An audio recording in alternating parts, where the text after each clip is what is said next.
affect me. Well, it does affect me. It affects everybody. And while I myself have not been affected, I know people who have been. And it's time to end the silence. It's time to help them.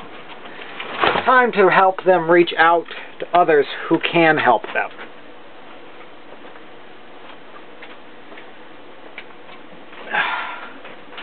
Mission statement for this whole thing that I do, the 1 Corinthians 13 and 14, let me just remind you what that is.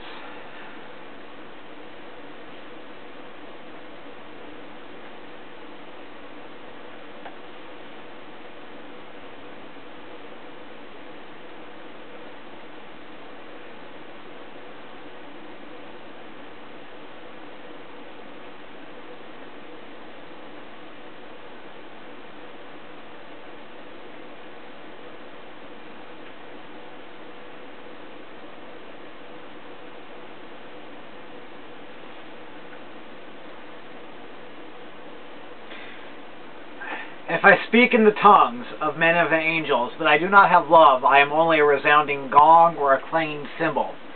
If I have the gift of prophecy, and can fathom all mysteries and all knowledge, and if I have faith that can move mountains, but do not love, I am nothing. If I give all I possess to the poor, and give over my body to the hardship that I may boast, but I do not have love, I gain nothing. Love is patient, love is kind, it does not envy, it does not boast. It is not proud, it does not dishonor others, it is not self-seeking, it is not easily angered, it keeps no record of wrongs. Love does not delight in evil, but rejoices with the truth. It always protects, always trusts, always hopes, always perseveres. Love never fails, but where there are prophecies they will cease, where there are tongues they will be stilled, where there is knowledge it will pass away. For we know in part, and we prophesy in part. But when completeness comes, what is in part disappears. When I was a child, I talked like a child. I thought like a child. I reasoned like a child. But when I became a man, I put the ways of childhood behind me. For now we see only a reflection as in a mirror. Then we shall see face to face. Now I know in part. Then I shall fully know, even as I am fully known.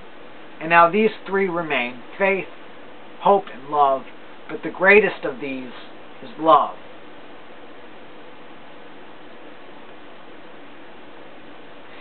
The whole idea of the Doctor McNinja show was to remind people just about what a relationship with God and with each other means.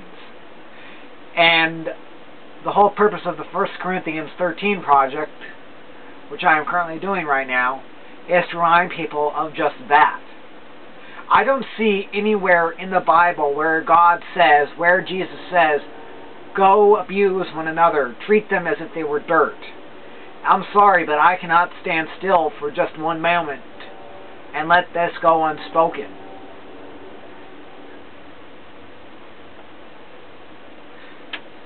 Being in a relationship,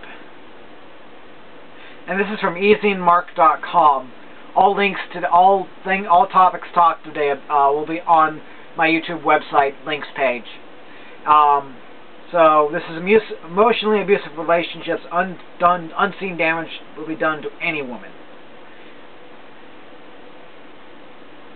Being in a relationship should be a happy time for anyone, but that is not always the case. There are many people that find themselves in an emotionally abusive relationship, and they have no idea how to get out or stop the abuse. If you are a woman that finds yourself in an abusive relationship, then you have to take the steps to put an end to it immediately. Emotional abuse can do a lot of unseen damage to any woman. The more abuse you deal with, and the longer it goes on, the more damage will be done to you. You have to make the decision now that you want to get out of it, that you want out, or that you have had enough of it. Too many people believe they can change their abuser, or that things will get better when certain situations resolve themselves in the abuser's life. But this is not true. Not now, not ever. Anyone that is abusive towards others will not stop because they don't want to believe that they're the one that is doing something wrong. They lay all the blame for the abuse on your shoulders, even when you had nothing to do with it.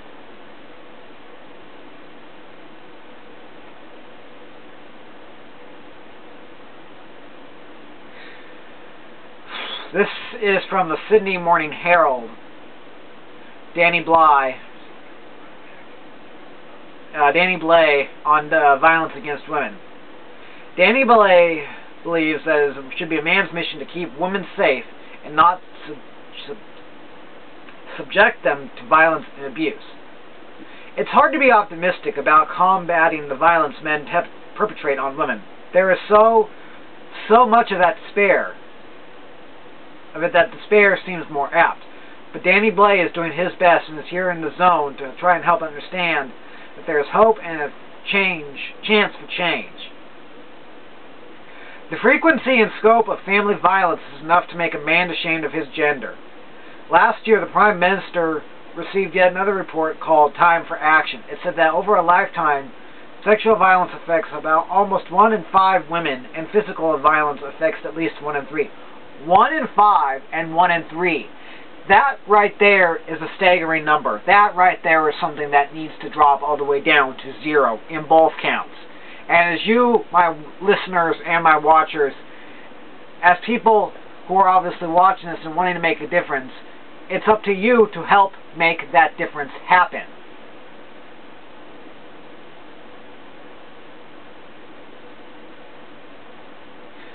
Danny Blay runs No to Violence, the Male Family Violence Protection Association. It's an umbrella group of organizations and individuals working with men in Victoria to get them to stop violence and abuse against their wives and children.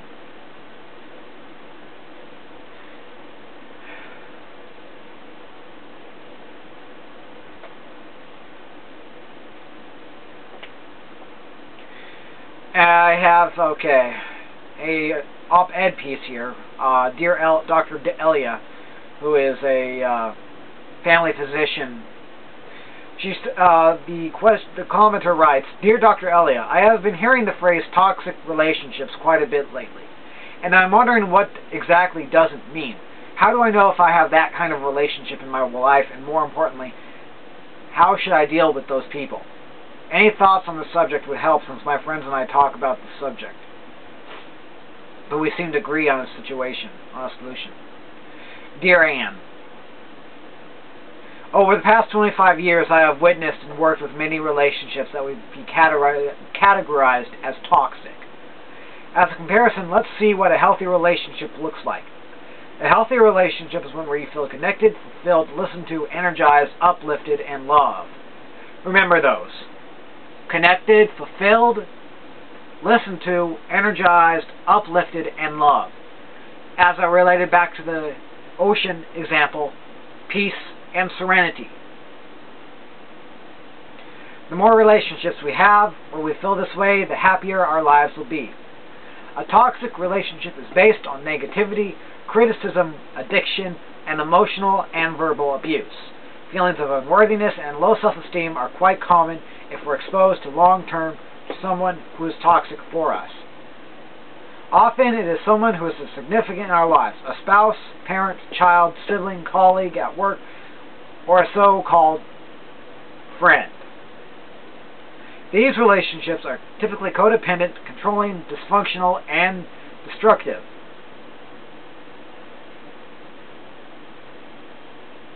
The best way to know if you have such a relationship is to ask the following questions. How do I consistently feel after I've had an interaction with this individual? Do I feel down on myself? Do I feel stressed, fearful, and anxious? Do I feel drained of energy and void of good feelings? Do I feel resentful and I want to go and eat some chocolate? If the answer is yes to most of these feelings, then certainly you are involved in a toxic relationship. I'm not talking about getting into an argument with someone we love, because those feelings will also likely come up. But these negative feelings are the usual pattern we have in most of our relationships with that person, then it qualifies as a toxic relationship. Regarding your second question of how or if you can get rid of them, the answer is more complicated.